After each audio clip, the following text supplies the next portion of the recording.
Israel. Initially, Reuters News reported that 3 Lebanese officials told them that the 2 rockets had been fired, one of which had landed in Lebanon. But this is coming after the Hezbollah terror group made threats earlier in the day, urging all of Lebanon to take action against Israel.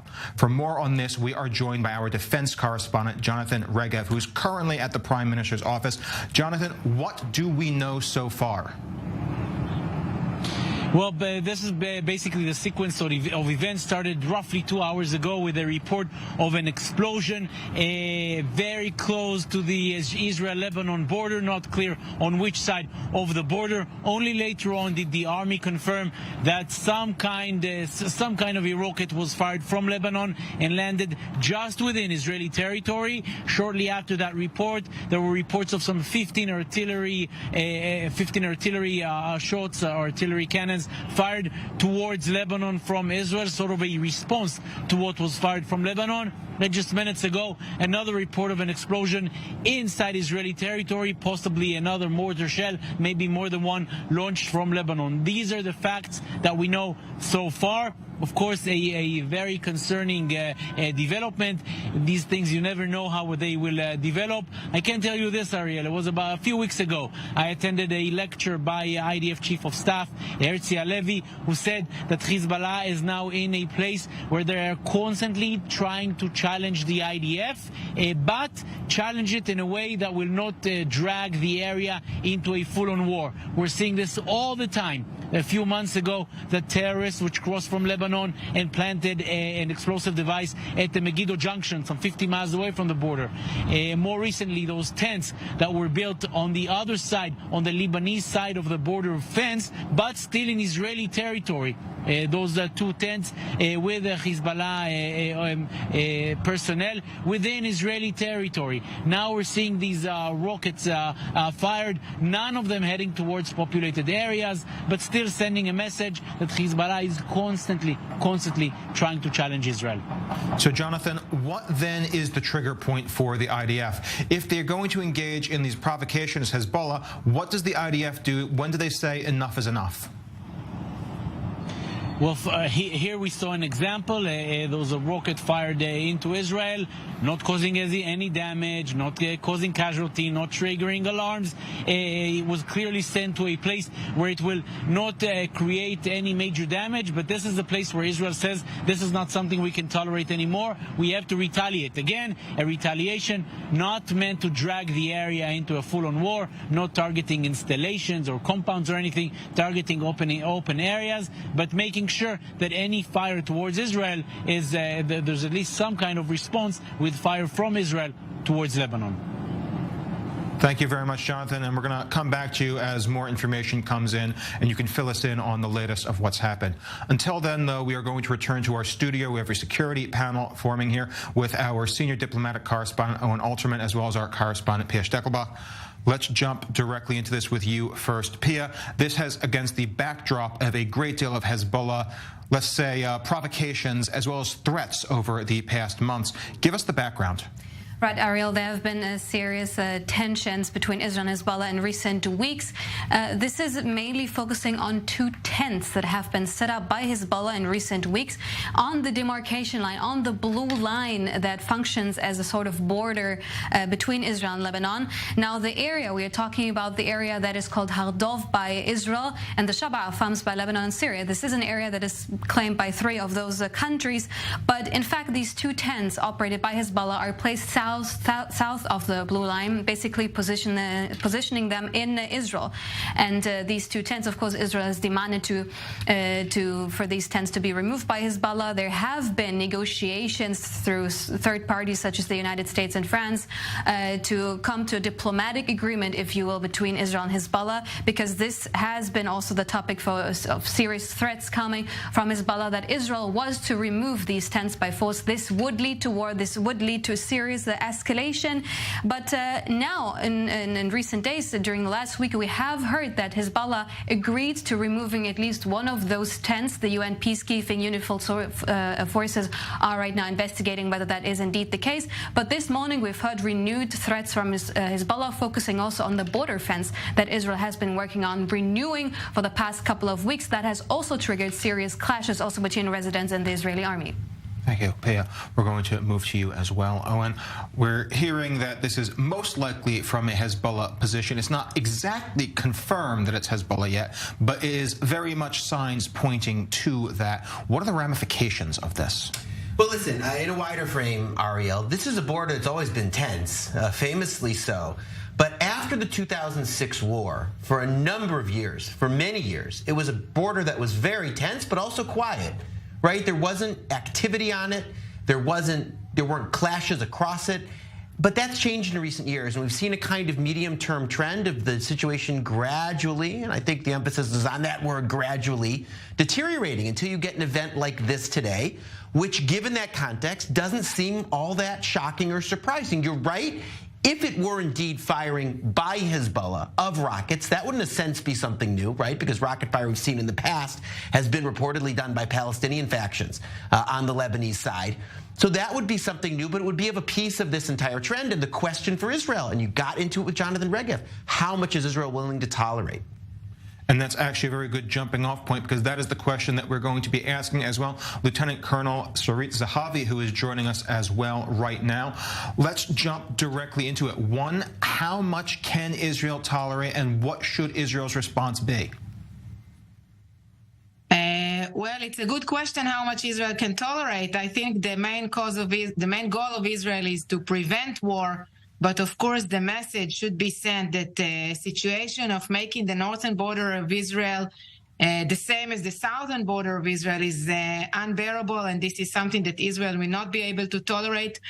For us in Alma Center, it is clear that in the past year and a half, this is what Hezbollah and the Iranians are trying to do, are trying to raise the tension, maybe create more escalation on the northern borders. I've been on the border yesterday. I saw the Hezbollah military operatives watching at me. This is something that is the daily reality, and it is clear that something is changing here. I wouldn't say gradually, but I would say in the past year and a half, Hezbollah risk assessment totally changed. And that's actually what I want to follow up on, because as you just mentioned, we have seen provocation after provocation over the last year, including Hezbollah moving military positions directly onto Israeli territory. Why now? Why do they think they are strong enough to do that at this time? It's not 9.5, and the answer goes in various circles, beginning with what is happening inside Israel, but not only, including what is happening in the Middle East in general, and even going all the way to Ukraine. It's the same line of risk assessment that is being done, whether in Beirut or in Tehran.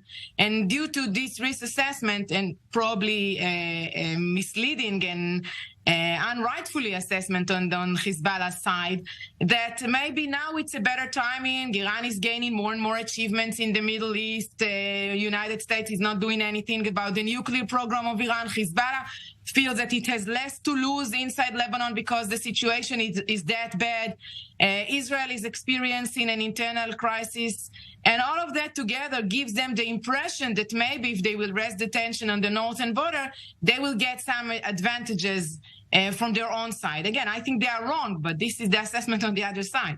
And while we've been talking about Hezbollah, it's not exactly confirmed that it's them yet. What are the odds that this could be a Palestinian faction on the northern border as well?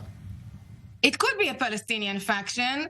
The last case in Passover, it was clear that even though it was a Palestinian faction, Hezbollah was involved. There were occasions that it was Palestinian factions, what we say in Hebrew, like under the nose of Hezbollah. In this case, we don't know, but I cannot ignore, the situation on the border in the past months as I see it, including the tents that you mentioned, not far away from this place specifically. And that's why, to say that this is Palestinian faction without talking about Hezbollah, I think this is very misleading. And one of the things we've seen, because you mentioned Hezbollah, you mentioned Palestinian faction, all of them have been seeing more and more support from Iran in recent years. How much does Israel have to look at the possibility of dealing with a constant multi-front battle of attrition backed by a very powerful regional power? Look, here they are the bad news and the good news. Iran is pushing hard to create a multi-front situation that Israel will be facing. And from, everybody was talking around that in the past few months here.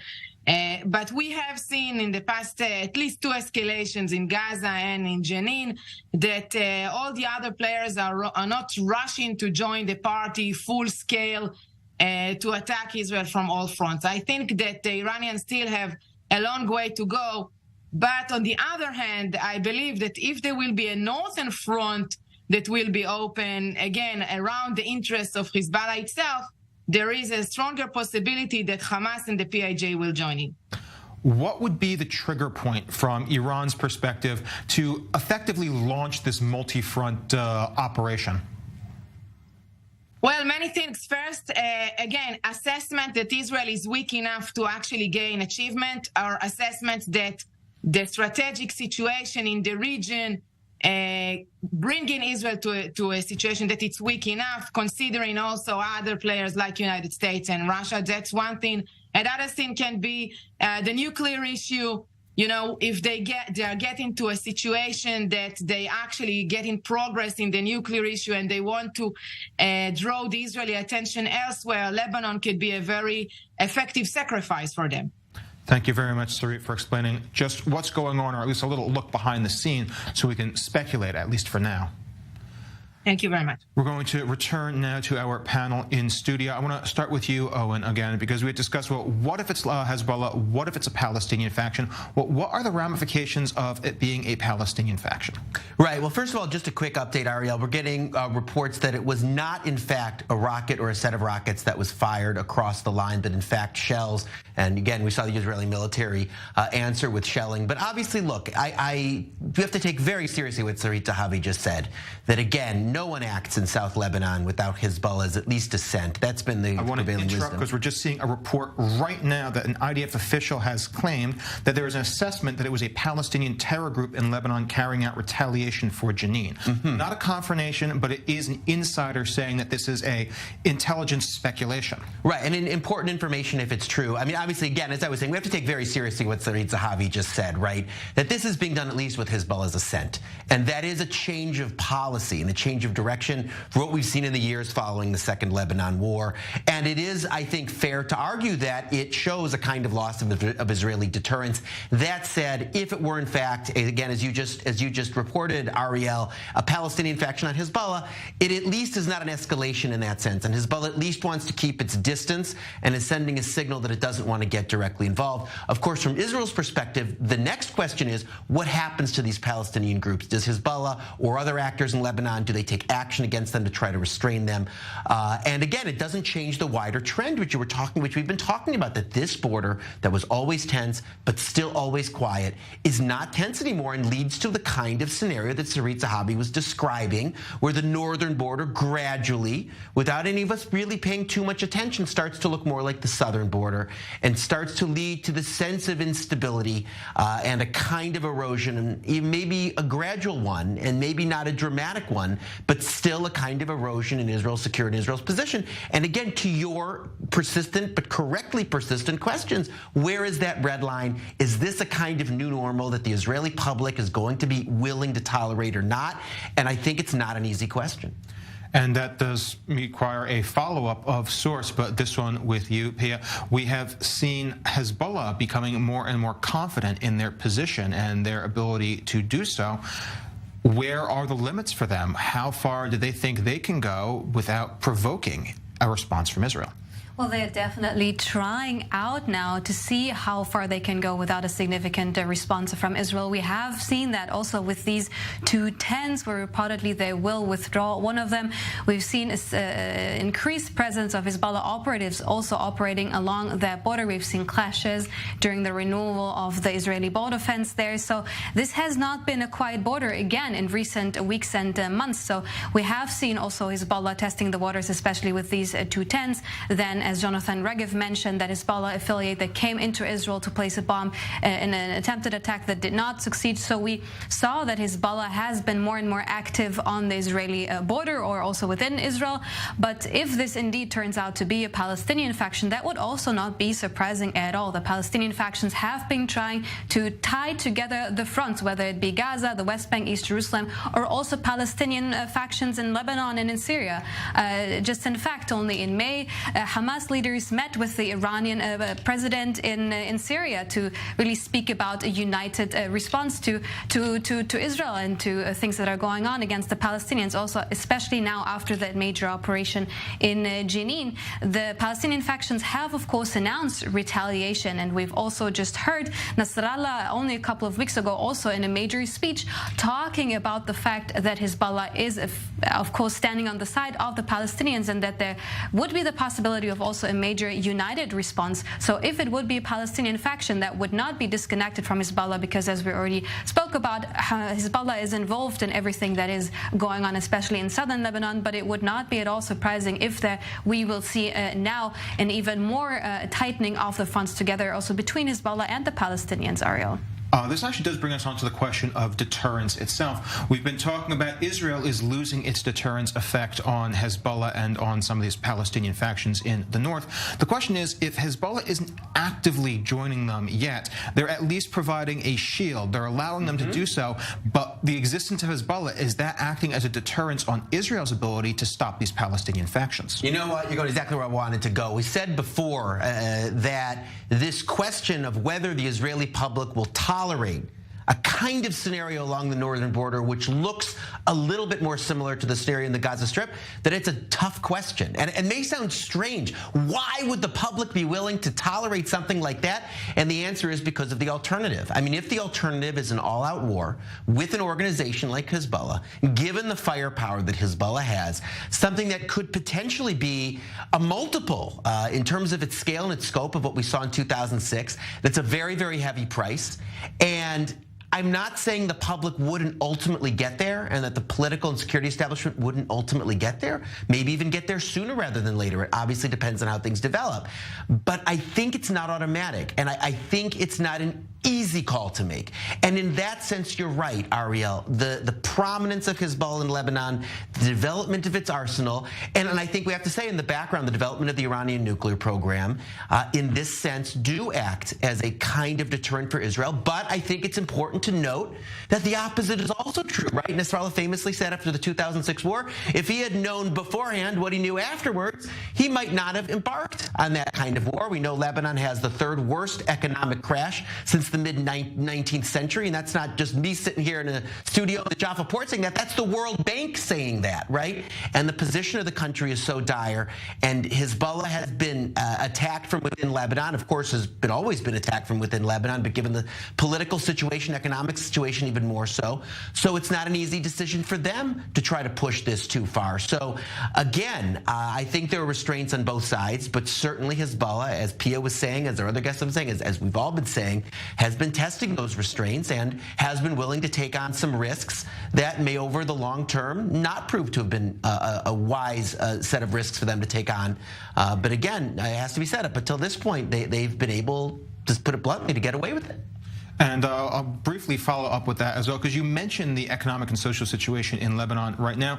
The question is that making it more difficult, or is that making it more certain? Because generally when you have an economic disaster and social instability, a war is the perfect way for a regime to tie everything together. You know, that's what I'm most interested, Ariel, in hearing from Hezbollah experts, from Lebanon experts over the course of the next day, or God forbid, the next few days. What is the impact of that on Lebanon? And you're right, what's the set of incentives on Hezbollah given the economic crisis in Lebanon? What is Hezbollah trying to achieve in terms of its public opinion, in terms of its soft power by doing this? Because that might be the real goal, right? To show that it's part of the resistance, part of fighting Israel. But as Jonathan Regev said, without really paying a price for doing that because of the deterrence and the potential and the costs that Israel would have to bear in really taking serious action. That's actually a great part to bring Jonathan Regev back into the discussion. Our defense correspondent, Jonathan Regev. I want to ask you as well, are there any special instructions from the military or the government for the people living in the north? And if they're not out yet, what would those instructions tend to be under these circumstances? At least for now, the answer is no. There are no special instructions. The routine is normal. Let's remember, we're at the beginning of July. Schools are out, meaning many tourists are flocking to plenty of tourist attractions in the north. That is something that clearly has to be taken into consideration for whoever makes the decisions here in Israel. For the moment, there are no special instructions. This is at least for now. If things escalate, of course, it might be a different story. Jonathan, I have another question for you as well. Ultimately, is there an obvious way at this point that we might know in the next few hours for both sides to back down from this without immediate escalation? Yes, I mean, say that now if there really was a rocket fired towards Israel, and Israel, instead of firing 15 artillery cannons back into Lebanon, will fire 5 of them, and the other side will not do anything, that perhaps will show that this may be over. But the potential for escalation is clearly there. Whether it was Hezbollah that really sent the rockets, or whether it was some kind of a Palestinian faction, the potential for escalation clearly exists. The Middle East in general, and Lebanon with Hezbollah in particular, they're very difficult to understand and to perhaps think what will be the next step. You don't really know. As was mentioned here in the studio, Hezbollah is now willing to take a little more risks, but Hezbollah remembers very well, and as was mentioned in the studio, Hassan Nasrallah said it himself in 2006, if I knew in advance that this would be the response, this is some kind of an endeavor that I would not have gotten into. So Hezbollah, I believe, is trying to do what the chief of staff said a few weeks ago, what I previously reported. He's trying to challenge Israel, but in ways that will not drag the area completely into a full-on war.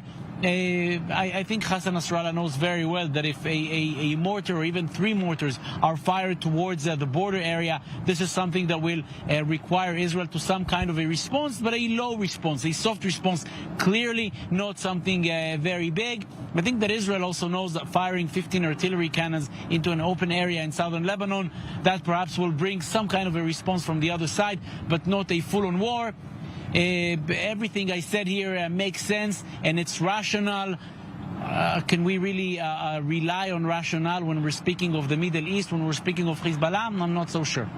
And I know that you very recently did a tour of the north, of the shelters and the fortification for the civilian populations in the area that are under the constant threat of Hezbollah's rocket artillery. What sort of findings did you see? Is the north ready? No, absolutely not. The Israeli rule, the Israeli law dictates from the early 90s, after the first Gulf War, means that every building that was built in Israel since the early 90s needs to have that protected room inside, mamad as it is called here. And I think we've already seen in hundreds of cases how this protected room in the house saves lives, because you can quickly run to it in case of rockets, and it's fortified and it saves lives. All this is true for homes built after the early 90s, in the past 32, 33 years. The homes that were built earlier than that, they still have the old style of shelters, many times under the building. In places in the north, for example in Shlomi, where I did that inspection, Shlomi lies about a quarter of a mile away from the border fence. If a rocket is sent to Shlomi, there will be no time for people to run to shelters, to underground shelters. They need those protected rooms in their homes. For the moment, they do not exist in about half the homes built in northern Israel, the older homes built previously to the early 90s. So I think as far as shelters, it is clear that northern Israel is not exactly ready, and a war with Hezbollah will not only include the far north of Israel, not only border communities, but also Haifa, also further south. A lot of the communities in the north, and not only there, require further shelters. Thank you very much, Jonathan, for explaining just what's going on over there and what Israel's state of readiness is. Before we go on a very short break and then continue our coverage immediately afterwards at 1 o'clock, we'll just give you a quick recap. To remind you, the IDF has confirmed that a rocket was fired into Israel from the northern border.